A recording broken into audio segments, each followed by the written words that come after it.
नमस्कार, आप देख रहे हैं आज तक। मैं हूं आपके साथ चित्रा त्रिपाठी। नमस्कार, आपके साथ मैं हूं सईद अंसारी। आज तक पर आपने एक वॉर रूम देखा होगा, लेकिन आज ये विशेष कवरेज आपके लिए दो वॉर रूम। रूस में किस तरह की तैयारियां, रूस की सेना किस तरह से ताबड़तोड़ हमले कर रही है और अब मानवता की हद को पार कर रही है, बताएंगे हमारी सहयोगी Chitra. Ukraine war room, Zelensky क्या कर रहे हैं, कैसे 40 दिन से ज्यादा भी लड़ पा रही है यूक्रेन की सेना, बताएंगे हम आपको यहां से। ये अपने आप में काफी ज्यादा महत्वपूर्ण हो जाता है। 40 दिन गुजर चुके हैं, लेकिन आपको बताते चले रूस आखिर कैसे इस लड़ाई को लगातार आगे ले जाने में कामयाब रहा है। वो कौन कौन से हिस्से हैं जिसको नेस्ता नाबूद कर देने पर रूस आमादा है और अपने वॉर रूम से लगातार इसको लेकर स्ट्रैटेजी बनाई जा रही है। इसके बारे में पूरी जानकारी मैं आपको देने वाली हूं। बिल्कुल, लेकिन चित्रा, बूचा, ये सबसे पहले आज इस शहर की बात करनी है तो यूक्रेन की राजधानी कीव से करीब 60 किलोमीटर दूर बूचा शहर बसा हुआ है। युद्ध के 40 दिन गुजर चुके हैं। यूक्रेन की सेना जब बूचा पहुंची तो उसे अपनी ही जमीन को पहचानना मुश्किल हो गया। इमारतों के मलबे के साथ साथ वहां की जमीन लाशों से पटी पड़ी थी।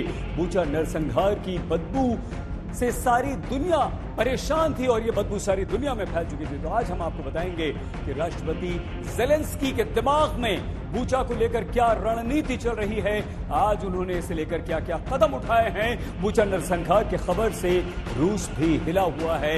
युद्ध अपराध के इस बेहद संगीन आरोप का रूस कैसे जवाब देगा, दुनिया को किस दलील से अपने पक्ष में करेगा, ये सब कुछ आज आपको हम बताएंगे। रूस के वॉर रूम में चित्रा जो है वो बताएंगे, उनसे पता चलेगा। लेकिन बूचा में हुए नरसंहार को लेकर रूस और यूक्रेन में एक नई जंग छिड़ गई।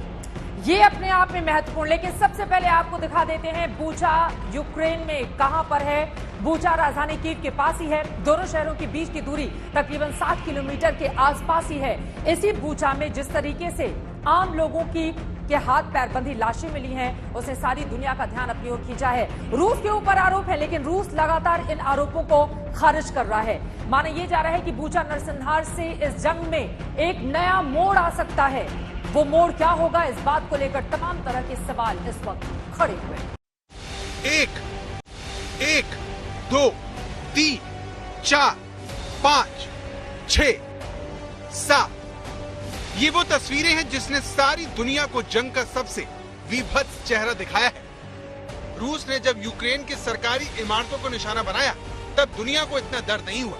रूस ने जब रिहायशी इलाकों पर बम गिराए तब सबका दिल तो दुखा, लेकिन तस्वीरें देखकर लोगों की चीख नहीं निकली।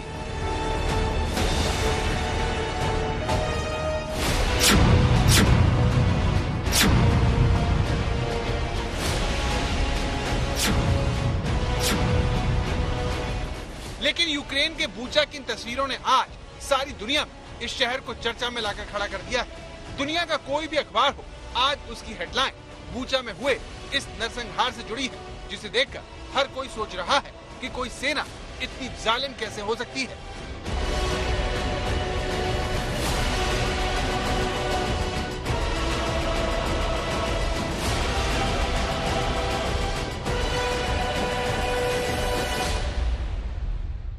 क्योंकि बूचा में सड़क के बीचों बीच खड़ी कार के भीतर एक पूरे परिवार के शव रूस की सेना के पाप की गवाही दे रहे हैं।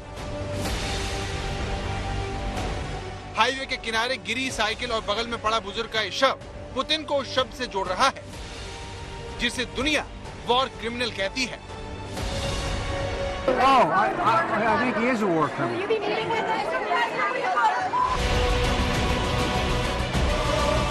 अब पार्क के बीच में एक छोटी सी बच्ची की कब्र देखी, जहां रूस की सेना के दरिंदों ने इसे हमेशा के लिए सुला दिया। खुले में जिंदगी जीने के लिए खाना बनाते इस परिवार की मजबूरी भी देख लीजिए, जिसे अपनों की कब्र से थोड़ी दूर पर ही पेट भरने का इंतजाम करना पड़ रहा है।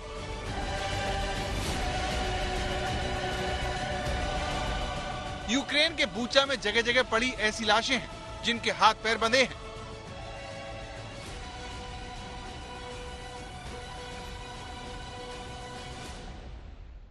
निहत्थे और बेकसूर लोगों का एक कत्लेआम दुनिया को आईएसआई से जुड़ी तस्वीरों की याद दिला रहा है, जिसमें अक्सर बगदादी के आतंकवादी जानवर बन जाया करते थे।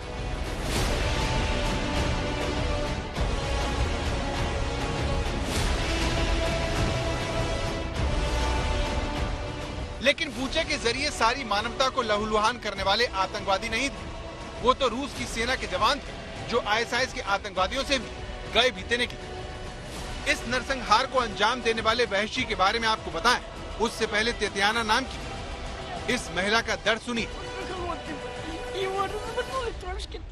जो मौत के उस मंजर को भुला नहीं पा रही। रूसी फौज ने इनके पति समेत इन्हें एक इमारत में बनाए गए कमांड सेंटर में कई दिनों तक बंधक बनाया। काफी दिनों तक जब तेतियाना के पति नहीं लौटे तो वो चिंतित हुई। काफी दौड़ भाग के बाद एक दिन उनका सबसे बुरा सपना सच हो गया। टुकड़ों में पति की लाश मिली, अंग अंग काटे हुए थे, लेकिन फिर भी तेतियाना ने कपड़ों से अपने पति को पहचान लिया।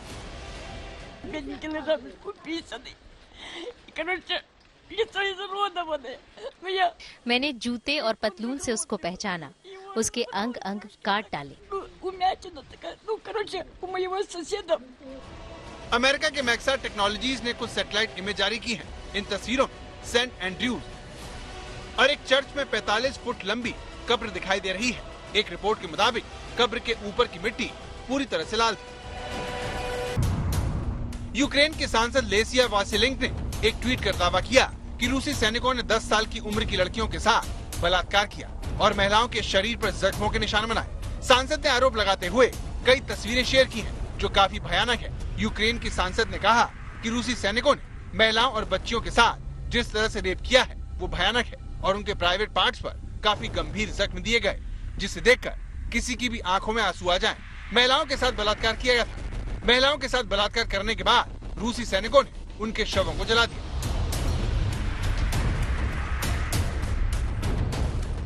जंग में इस तरह के अपराध रोकने के लिए कई नियम हैं, लेकिन लड़ाई में ये भाप बनकर उड़ जाते हैं। बंदूक के जोर पर हावी पक्ष जो चाहता है वो करता है।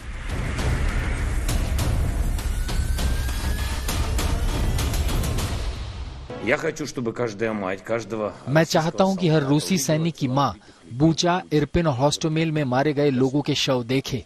उन्होंने क्या किया था, उन्हें क्यों मार डाला गया, सड़कों पर साइकिल से जा रहे इंसान का क्या कसूर था, महिलाओं के कानों की बालियां खींचकर उनका गला क्यों घोटा गया।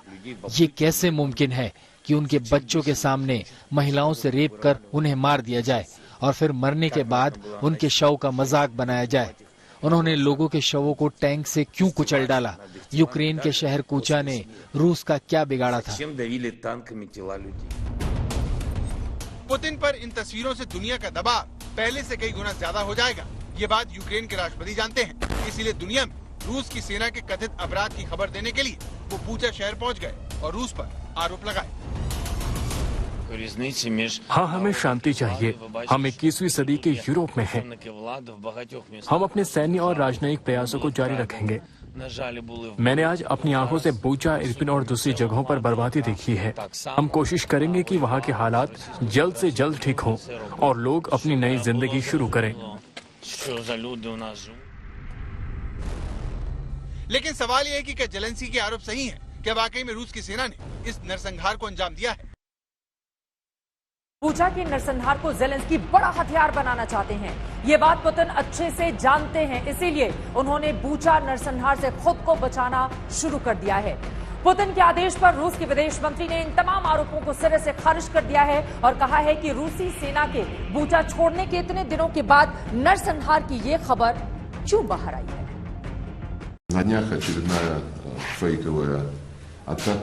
रूसी सेना ने 31 मार्च तक बूचा का इलाका छोड़ दिया था। उसी दिन बूचा के मेयर ने कहा था कि सब कुछ ठीक है और आज हम बूचा की सड़कों पर नरसंहार देख रहे हैं। ये जानबूझकर रूस को बदनाम करने की साजिश है।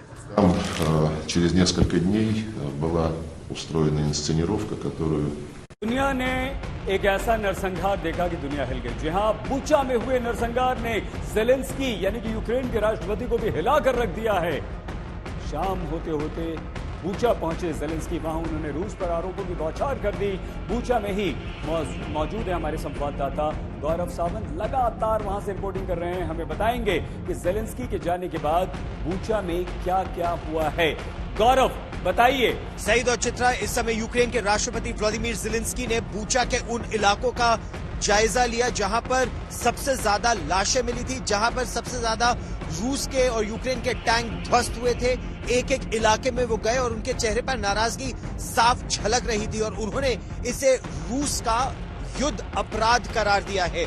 यहाँ तक कि यूक्रेन की जो इंटेलिजेंस एजेंसीज हैं वो एक पूरी फेहरिस्त बना रही हैं कि रूस की सेना की जो 64वीं मोटराइज्ड डिवीजन और ब्रिगेड के यहाँ पर सैनिक तैनात थे, कौन कौन सैनिक, कौन कौन अफसर, कौन कौन कहाँ तैनात था, इंटेलिजेंस एजेंसीज सबकी एक फेहरिस्त बना रहे हैं और इससे वो एक इंटरनेशनल कोर्ट ऑफ जस्टिस ले जाना चाहते हैं वॉर क्राइम्स के लिए। लेकिन जब आज तक की टीम बूचा पहुंची और हम सबसे पहले उन लोगों में थे जो बूचा पहुंचे, तो सड़क पर लाशें बिछी हुई थी, अलग अलग जगह पर गाड़ियों के अंदर लाशें थी। जिस तरह से वहां पर भीषण बमबारी हुई, लगभग 4 से 5 हफ्तों में रूस की सेना का वर्चस्व बूचा में था। इरपिन तक रूस की सेना आ गई थी और पलटवार कर रही थी यूक्रेन की सेना। तो भीषण टैंक वॉरफेयर वहां हुआ, आर्टिलरी ड्यूल्स वहां पर हुई, रॉकेट और मिसाइल दागे गए, कई बिल्डिंग की बिल्डिंग ध्वस्त थी, मॉल के मॉल ध्वस्त थे और हर ओर वहां पर अनएक्सप्लोडेड आंखों देखा हाल आपने बताया और यकीनन ये जो तस्वीरें हैं वो बेहद भयावह हैं। ठीक है, लेकिन गौरव इसी के साथ अगला सवाल, चूंकि वॉर रूम के जरिए दरअसल दोनों ही पक्षों को हम दिखाने की कोशिश कर रहे हैं। रूस से जुड़ा हुआ सवाल मेरा आपसे सीधा सा ये है, रूस लगातार इनकार कर रहा है। बूचा नरसंहार की जो खबर सामने आई है, रूस उससे पल्ला झाड़ रहा है। उसका ये कहना है कि हमारी सेना के निकल जाने के बाद इस तरह की तस्वीरें कैसे सामने आ गई। तो उसके इस बयान को, इस देश के इस बयान को किस तरीके से देखा जाए? उनका ये कहना है कि ये जो इंफॉर्मेशन वॉरफेयर का हिस्सा है, रूस को बैकफुट पर लाने की एक साजिश है, जिसमें कह रहे हैं कि यूक्रेन तो महज मोहरा है, पश्चिमी देश इसको आगे बढ़ाना चाहते हैं और वो कह रहे हैं कि इसका एविडेंस नहीं है। वहीं दूसरी तरफ अगर मैं आपको यूक्रेन की सरकार की बात बताऊं, जिन अधिकारियों से हमारी बात हुई, उन्होंने कहा कि वो फोरेंसिक एविडेंस जुटाने का प्रयास कर रहे हैं। वो एक्चुअली वहां पर फोरेंसिक्स की टीम यहाँ पर आई है, पोस्टमार्टम किया जा रहा है। वो एक अंतर्राष्ट्रीय टीम को निष्पक्ष जांच के लिए बुला रहे हैं ताकि अंतर्राष्ट्रीय पटल पर निष्पक्ष जांच हो और तथ्य सामने आए। अब वो तथ्य किस रूप में सामने आएंगे, दोनों पक्षों के अपने अपने दावे। फिलहाल के लिए बहुत शुक्रिया गौरव आपका, आगे भी जानकारी आपसे हम लेते रहेंगे। गौरव सावंत लगातार ग्राउंड जीरो से एक एक जानकारी आप तक पहुंचा रहे हैं। लेकिन वॉर रूम में क्या चल रहा है, यूक्रेन के वॉर रूम में और रूस के वॉर रूम में भी सभी की निगाहें सबसे आगे बढ़ते हुए बूचा नरसंहार की तस्वीरें बाहर आने के बाद अमेरिकी राष्ट्रपति ने भी अपनी तीखी प्रतिक्रिया देते हुए पुतिन पर कार्रवाई की मांग की है। You may remember I got criticized for calling Putin a war criminal. Well, the truth of the matter, you saw what happened in Bucha. This warrants him, he is a war criminal. But we have to gather the information. We have to continue to provide Ukraine with the weapons they need to continue the fight. And we have to gather all the detail so this can be have a war crime trial. This guy is brutal. And what's happening in Bucha is outrageous. And everyone's seen it. No, I think it is a war crime. What are you going to do about it, sir? Are you going to do more sanctions on Russia? I'm seeking more sanctions, yes. I'll have time to announce that to you. Putin को अमेरिकी राष्ट्रपति Joe Biden पहले ही war criminal कह चुके हैं। Bucha नरसंहार से यह इल्जाम पुतिन को बैकफुट पर डाल सकता है, लिहाजा क्रेमलिन में लगातार इस आरोप से निपटने की रणनीति बनाई जा रही है। जिसके बारे में ज्यादा जानकारी के लिए डोनेट्स्क से मौजूद है हमारी संवाददाता गीता मोहन। सीधे उनका रुख कर लेते हैं। गीता, अपने आप में बड़ा सवाल है, रूस के ऊपर जितने भी आरोप लग रहे हैं लगातार वो इसको खारिज करता हुआ, इनकार करता हुआ दिखाई दे रहा है। लेकिन इन सब के बीच ये जो युद्ध अपराधी की संख्या दी जा रही है उसको किस तरीके से देखा जाए और रूस का इस पूरे मामले में अब काउंटर अटैक किस तरह से देखने को मिल रहा है इस वक्त? देखिए, दो चीजें हैं चित्रा। क्या नागरिक, यूक्रेन के नागरिक मारे गए? बिल्कुल, चाहे वो बूचा हो, चाहे वो मारियोपोल हो, चाहे वो जितने भी डॉनबास के बॉर्डरिंग इलाके हों, सब जगह काफी सिविलियंस मारे गए हैं इस लड़ाई में यूक्रेन और रूस के बीच। लेकिन क्या वॉर क्राइम्स हुए या नहीं, उसके लिए इन्वेस्टिगेशंस की जरूरत है। अब प्रेसिडेंट बाइडेन ने और सैंक्शंस की बात की है और ऑस्ट्रिया अपना गैस बंद करने वाला है, यूरोप भी बहुत सैंक्शंस डालने वाला है। लेकिन रूस का कहना यह है कि 30-31 मार्च तक वो लोग वहां से निकल गए थे। 31 मार्च को मेयर, जो बूचा के मेयर है, उन्होंने स्माइलिंगली एक स्टेटमेंट दिया था कि ये बहुत ही ऐतिहासिक दिन है। तब किसी ने क्यों नहीं बोला 4 दिन बाद हाथ बंधे हुए लोगों के फोटोज कैसे आ रहे हैं।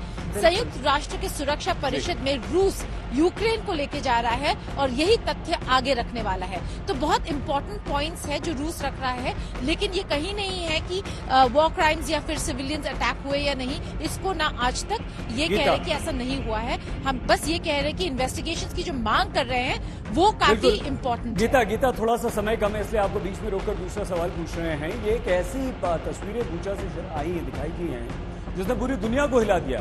मानवता पर एक बहुत बड़ा कलंक है गीता, लेकिन क्या इससे युद्ध पर कोई असर पड़ेगा, थमेगा, रुकेगा, कोई ज्यादा दबाव पड़ेगा, या ऐसे ही इसी गति से चलता रहेगा?